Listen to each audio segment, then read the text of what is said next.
তিনিচুকীয়াত মহাবীৰ প্ৰসাদ আগৰৱালা সোঁৱৰণী ক্ৰিকেট প্ৰতিযোগিতা। পদুমণি স্পৰ্টছ ক্লাবৰ উদ্যোগত 17 ডিচেম্বৰৰ পৰা অনুষ্ঠিত হৈছে মহাবীৰ প্ৰসাদ আগৰৱালা স্মৃতি ক্ৰিকেট প্ৰতিযোগিতা। পদুমণি খেলপথাৰত অনুষ্ঠিত হোৱা ক্ৰিকেট প্ৰতিযোগিতাৰ শুভ উদ্বোধনী অনুষ্ঠানটি 17 ডিচেম্বৰত আড়ম্বৰপূৰ্ণভাৱে অনুষ্ঠিত হয়। অনুষ্ঠানৰ আৰম্ভণিতে মহাবীৰ প্ৰসাদ আগৰৱালাৰ প্ৰতিচ্ছবিৰ সন্মুখত বন্তি প্ৰজ্বলন আৰু পুষ্পাঞ্জলি অৰ্পণেৰে শ্ৰদ্ধাঞ্জলি জ্ঞাপন কৰে। উদ্বোধনী অনুষ্ঠানত বিশিষ্ট অতিথি হিচাপে উপস্থিত থাকে ৰাজকুমাৰ আগৰৱালা, বিবেক আগৰৱালা, ৰাহুল আগৰৱালা, ৰঞ্জিত চৌধুৰী, নীলকান্ত ফুকন, জিতেন গগৈ আৰু শৈলেশ শৰ্মা। প্ৰতিযোগিতাত 50টা দলে অংশগ্ৰহণ কৰে। প্ৰতিযোগিতাৰ চূড়ান্ত খেল অনুষ্ঠিত হ'ব অহা 5 জানুৱাৰীত। প্ৰতিযোগিতাত বিজয়ী দলে লাভ কৰিব নগদ 70,000 টকা আৰু ট্ৰফি। ৰানাৰ্ছ আপ দলে লাভ কৰিব নগদ 35,000 টকা আৰু ট্ৰফি। প্ৰতিযোগিতাৰ বিভিন্ন শিতানত আছে আৰু কেইবাটাও পুৰস্কাৰ।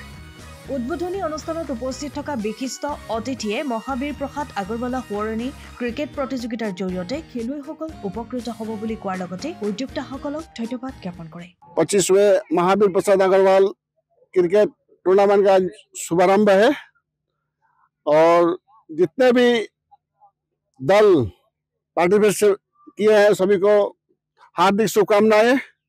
और खास करके सिल्वर जुबली है इस साल, इसी वजह से जितने भी हमारे बीच जो गेस्ट है उनको भी हार्दिक शुभकामनाएं और जितने आप लोग जितने रिपोर्टर है सबको भी हार्दिक शुभकामनाएं। और खास करके आज शुरू होने जा रहा है ये मैच, जो शुरुआत मैच है आज रेलवे कॉलोनी बनाम एबीसी बैंक के बीच है और आज शुरुआत में दिन है, इस वजह से 2 ही मैच रखा गया है। डेली 3 या 4 मैच खेले जाएंगे और भी यदि कोई टीम ज्वाइनिंग करना चाहते हैं तो अभी भी ज्वाइन कर सकते हैं।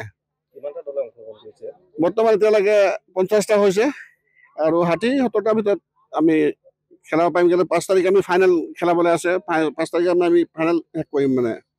সেই গতিকে 20 দিনৰ দিন ধাৰ্য কৰা হৈছে 17 ডিচেম্বৰৰ পৰা 5 জানুৱাৰীলৈকে।